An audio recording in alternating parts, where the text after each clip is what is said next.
Hello, I'm Julie Martin with Cascade Sotheby's International Realty, and I'm going to talk you through what it's like to buy a house in the state of Oregon. So the first step when you're thinking about a home purchase is to determine your budget.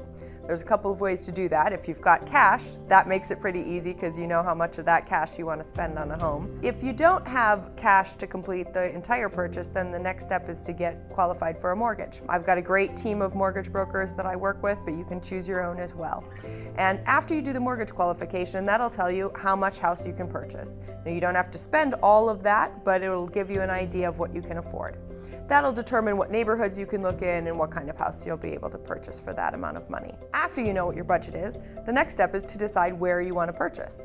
So I can provide you with in-neighborhood information, but really the best way to do it is to just drive around. If you already know where you want to buy, that's easy, but if you don't, exploring different neighborhoods, checking out their coffee shops and features of the neighborhood will help you narrow it down to 1 or 2 or 3 neighborhoods that you want to focus on. Then you can shop for the house online yourself, which is great because most of the information is there. The best website probably to search on is Redfin. They'll have the most up-to-date information because Redfin pulls from the multiple listing service, which is where all the data and information is updated real time by real estate agents. Determining your criteria is important. For most buyers, the neighborhood, the location of the home is the most important thing, but there are other things that can be important to people as well. I've got available to you a lengthy survey of all the things, features, and amenities that you might find in a house. So it's a questionnaire that you are welcome to fill out, and that'll give you a good idea yourself what you're looking for, and you can share it with me, and then that way I can target in on those kinds of homes to get you exactly what you want. After you identify a house you want to make an offer on, then I come into play and I write up that offer for you. I also include a cover letter to the seller with some personal information about you and why they should sell the house to you at the price and terms that you've asked for.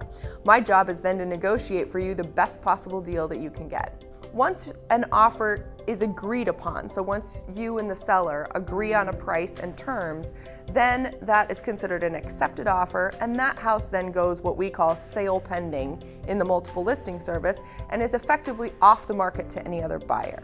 At that point, we open what's called escrow. The escrow company is the neutral third party that handles the exchange of money and the deed for the property.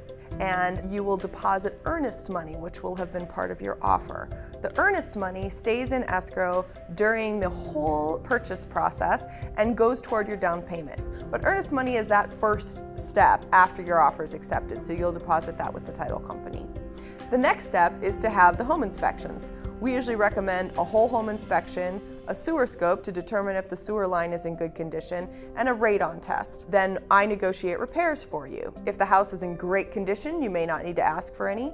If the house has some repairs that are needed, there's a few options. We can ask the seller to make those repairs.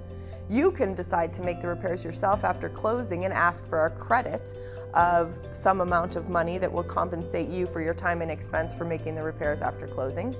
Or we can add on a home warranty, which can be paid for either by you or by the seller, and that will cover some of the repairs to plumbing, electrical, and appliances after closing. After repairs are negotiated, you then waive your inspection contingency.